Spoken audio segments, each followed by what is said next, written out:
The boy stood outside the glass window, his eyes fixed not on the bustling people inside the warm cafe, but on the plate of steaming bread and the cup of hot cocoa placed on the counter. His face was pale, framed by messy hair and the dirt of the streets. He pressed his small hands against his stomach, trying to silence the loud growl of hunger that had haunted him for days. The world around him kept moving, cars rushing past, strangers with bags of groceries walking by, but to him, it all blurred into nothing. All he could see was the food he could not have, and all he could feel was the gnawing pain of emptiness inside. And right there, in that quiet, heartbreaking moment, something extraordinary was about to happen. Backhand index pointing right before we go deeper into this story, if you believe in kindness, second chances, and humanity that heals hearts, please take a moment to like, comment, share, and subscribe to I Am Kindness Corner. Your support helps us bring more real, emotional, and inspiring stories to light. Inside the cafe, Anna, the shop owner, had been busy stacking fresh muffins behind the counter. Her coffee shop wasn't fancy, just a cozy corner in a busy street where students, office workers, and old neighbors came daily. It smelled of freshly ground beans, baked bread, and the faint sweetness of cinnamon. Anna herself wasn't wealthy. She had inherited the place from her late father and was fighting every day to keep it alive, competing with big franchises that opened nearby. Bills piled up, the rent never slowed, and yet she poured her heart into this little cafe because it wasn't just a business to her, it was her father's dream, and it was the only way she knew how to connect with people. As she worked, something tugged at her heart. Through the corner of her eye, she noticed the boy outside. His eyes weren't wandering like a passerby's, they were locked on the food inside, as if begging silently. She stopped, her hand hovering above the muffin tray, and just watched him for a moment.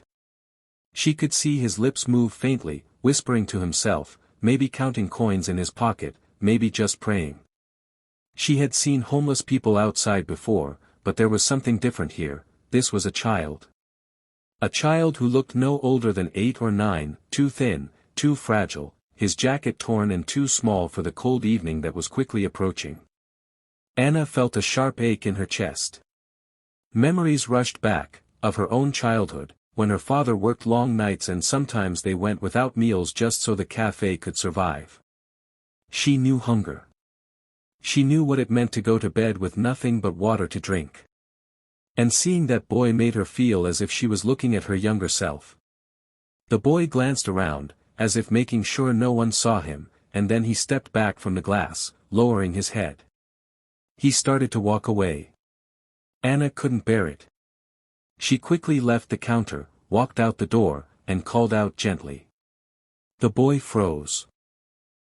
He didn't turn around at first, afraid it was someone shooing him away, someone angry at him for loitering. But when she spoke again, softly, he lifted his face. His eyes were wide, dark with both fear and hope. She smiled and told him to come in. Inside, the cafe was warm, filled with the smell of bread, butter, and roasted beans. The boy hesitated at the doorway, wiping his shoes on the mat as if afraid he might dirty the place. His hands trembled as he sat down on the corner table. He didn't ask for anything, didn't say a word. He just kept his head lowered. Anna placed a plate of fresh bread, butter, and a steaming cup of hot cocoa in front of him. His eyes lifted, disbelief shining in them. For a second, he didn't touch the food, almost as if he thought it might be taken away. But when she nodded, his hands grabbed the bread and he began eating, not fast, not greedy, but careful, as though each bite was something sacred. Tears welled in Anna's eyes as she watched. She wondered how long it had been since he had eaten something warm, something cooked with care. She wanted to ask questions. Where were his parents? Where did he sleep? Why was he out here alone? But she held back. For now, all that mattered was that he was fed. As the boy ate, Anna turned to prepare another plate, this time with a muffin and some fruit. She placed it beside him and told him he could take it with him later. He looked at her as though she had given him the world. And maybe, in that moment, she had.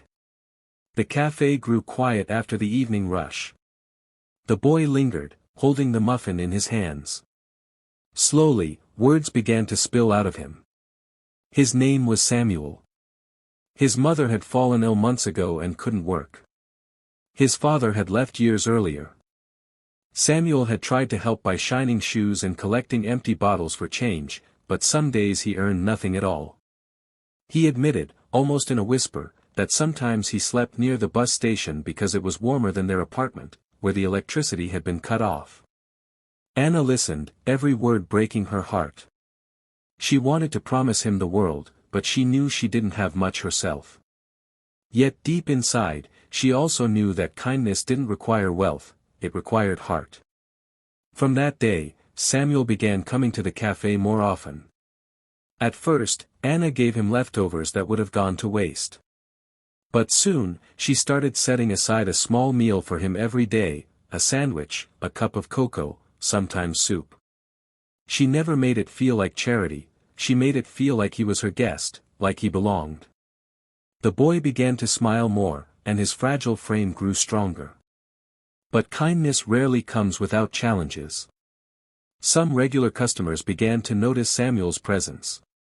A few grumbled, whispering that he didn't belong there, that he would drive other people away. One businessman even confronted Anna, asking why she was wasting food on a street kid. That night, Anna cried alone in her small apartment above the cafe. She questioned herself, was she risking her business, her livelihood, her father's legacy, for something she could not sustain? But then she remembered the look in Samuel's eyes that first day, the desperate hunger, the silent plea. And she knew she couldn't turn away. The weeks turned into months. Samuel, once a shy boy who could barely speak above a whisper, began helping around the cafe, sweeping floors, carrying trays, wiping tables. He never asked for money, but he worked with the dedication of someone who was grateful for every crumb. Slowly, even the skeptical customers began to soften. They saw the boy's sincerity, his respect, his quiet smile. One elderly woman began bringing him books. A group of students often left extra change for him. The same businessman who once complained eventually shook Samuel's hand and told Anna he admired her persistence. And then one cold winter night, something unexpected happened. The cafe was nearly empty when Samuel walked in with a worn envelope in his hand. His eyes were bright, shining not with tears this time, but with pride. He placed the envelope on the counter and told Anna he had saved up some money from shining shoes again. He wanted to pay for all the meals she had given him. Anna's heart broke and healed at the same time. She refused the envelope, but Samuel insisted. It wasn't about the money, he said. It was about dignity, about showing her that her kindness had not gone unnoticed. Anna hugged him tightly, tears streaming down her face. She realized that this boy was no longer just someone she helped, he had become family. Backhand index pointing right. If this story of kindness, hope, and second chances has touched your heart, please like, comment, share, and subscribe to I Am Kindness Corner. Your support spreads these stories to more people who believe in compassion. As time passed, Samuel's life began to change. With Anna's encouragement, he went back to school. The community rallied behind him, donating supplies, clothes, and even helping his mother with medical care. The boy who once stood outside a cafe window, starving and invisible, now stood inside with a smile, a future, and a family that wasn't bound by blood, but by kindness. The story of Anna and Samuel became a quiet legend in that town. Customers often said the coffee tasted warmer, the bread sweeter, because it was served in a place built not just on recipes, but on humanity. And Anna, though still struggling at times with bills and competition, never regretted a single plate of food she gave away. She knew that true wealth was not measured in profits, but in lives touched. So, whenever you pass a cafe, a shop, or even a stranger on the street, remember this story. Remember that one simple act of kindness can change everything, can give someone not just food for the body, but hope for the soul. Speech balloon. And now, I have a special request for you. Please comment below with the words, "Kindness lives on," if this story moved you. Let's fill the world with a reminder that kindness is powerful. Because sometimes, all it takes is one person, one meal, one act of love, to turn despair into hope, and a stranger into family.